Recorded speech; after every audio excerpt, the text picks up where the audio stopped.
Masjid Agung Majalaya, sebuah bangunan megah yang menyimpan banyak cerita dalam arsitekturnya. Salah satu elemen penting yang ada di sini adalah Soko Guru. Bagi sebagian orang, istilah Soko Guru ini mungkin masih terdengar asing, tapi sebenarnya Soko Guru punya makna yang dalam dan sangat berarti, terutama dalam konteks budaya Jawa dan juga arsitektur. Ayo kita cari tahu lebih dekat.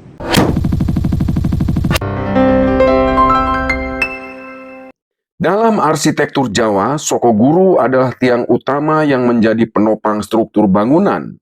Biasanya, Soko Guru ini terdiri dari 4 tiang besar yang menopang atap atau bagian penting lainnya. Keberadaan Soko Guru ini tidak hanya berfungsi secara teknis, namun juga punya makna simbolis yang sangat mendalam. Soko Guru merupakan tiang yang menyeimbangkan seluruh bangunan dan menjadi simbol kekuatan serta keharmonisan. Biasanya konstruksi Soko Guru ini digunakan pada bangunan yang dibangun dengan atap tipe joglo ataupun tipe tajuk. Pada atap tipe joglo diperuntukkan bagi rumah-rumah mewah bangsawan, sedangkan atap tipe tajuk digunakan untuk menopang bangunan suci seperti masjid ataupun candi. Secara bahasa, Soko Guru berasal dari 2 kata dalam bahasa Jawa.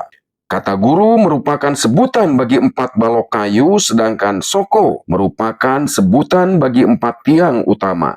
Maka dengan demikian, keseluruhan keempat tiang dan balok ini merupakan satu kesatuan yang dikenal sebagai Soko Guru, atau lebih tepatnya Sakaning Guru atau Saka Ingkang Nyangi Guru, yang berarti soko atau tiang yang menopang guru. Jadi teman-teman, Soko Guru secara harfiah itu artinya tiang utama yang sangat penting dalam sebuah bangunan. Dalam konteks ini, Soko Guru berfungsi tidak hanya sebagai elemen struktural, tetapi juga sebagai simbol pusat atau fondasi dalam arsitektur Jawa. Pada masa kini, istilah Soko Guru juga ada dalam bahasa Indonesia. Istilah Soko Guru digunakan untuk menunjukkan asas yang fundamental. Misalnya, Koperasi Indonesia adalah Soko Guru perekonomian nasional. Salah satu masjid klasik yang menggunakan Soko Guru sebagai bagian dari arsitektur bangunannya adalah Masjid Agung Majalaya. Dengan tinggi 19 meter, Soko Guru di masjid ini menjulang megah di tengah ruang utama. Tiang-tiang utama ini bukan hanya menopang struktur masjid, tetapi juga simbol dari kekuatan iman dan nilai-nilai kehidupan yang kokoh. Proses mendirikan Soko Guru ini tentu saja tidak sembarangan. Tiang utama ini berdiri di atas pondasi batu umpak, yaitu batu besar yang dipahat dengan bentuk persegi 4 untuk menahan beban tiang dan memastikan kestabilan struktur.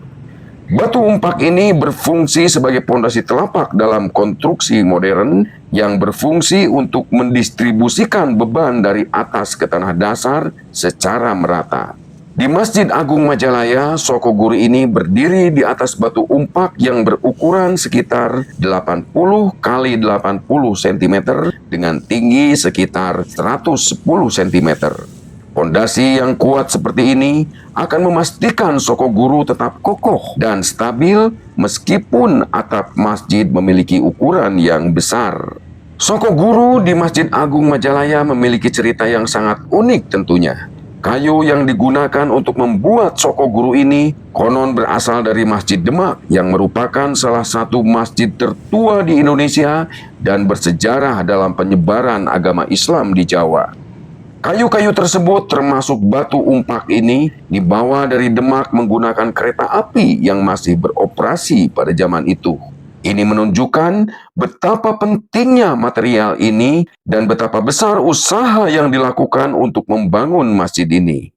Penggunaan kayu dari Demak ini bukan hanya untuk memperkuat struktur bangunan, tetapi juga sebagai penghormatan dan pelestarian nilai-nilai spiritual yang terkandung dalam arsitektur masjid-masjid kuno. Kalau dilihat dari fungsi, Soko Guru ini tentu bisa kita samakan dengan kolom beton dalam bangunan modern sekarang ini. Soko Guru tradisional terbuat dari kayu besar yang dipilih secara hati-hati, Sementara kolom beton modern biasanya terbuat dari beton bertulang. Walaupun berbeda dalam material, namun keduanya tetap memiliki peran yang sangat penting dalam menstabilkan bangunan. Selain berfungsi sebagai penopang bangunan, ruang di bawah Sokoguru ini dianggap sebagai ruang sakral yang sangat penting. Pada zaman modern, area ini tentu saja tidak memiliki kegunaan khusus. Namun secara tradisional, ruang di bawah Sokoguru dalam arsitektur Jawa memiliki makna kesakralan yang sangat tinggi. Biasanya, ruangan ini menjadi pusat kegiatan penting, baik untuk acara adat, pertemuan, atau ibadah. Ruang ini biasanya juga merupakan tempat duduk kedua mempelai saat akad nikah berlangsung. Jadi teman-teman, makna filosofisnya, Sokoguru ini menggambarkan hubungan antara dunia manusia dan dunia spiritual, antara bumi dan langit.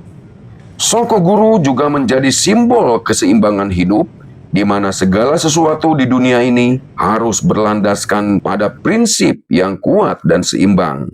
Jadi, Sokoguru ini bukan hanya elemen struktural, tetapi juga bagian penting dari filosofi hidup yang tertanam dalam budaya Jawa.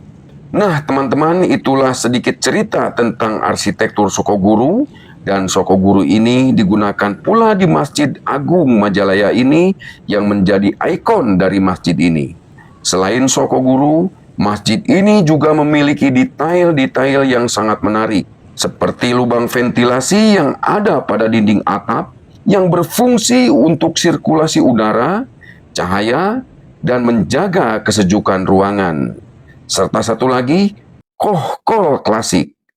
Kohkol klasik ini sebagai pemanggil salat yang dulu digunakan sebelum adanya pengeras suara. Dan uniknya lagi, kohkol yang didatangkan dari Jepara pada tahun 1941 ini diberi nama Gemper Sekaten, yang berarti, Gemper Sekaten itu artinya, mungkin teman-teman ada yang tahu artinya, silahkan tulis di kolom komentar di bawah ini. Kohkol yang dibuat dari jati ini berukuran panjang sekitar 1,7 meter, dan penampakannya sampai sekarang kita lihat masih terpelihara.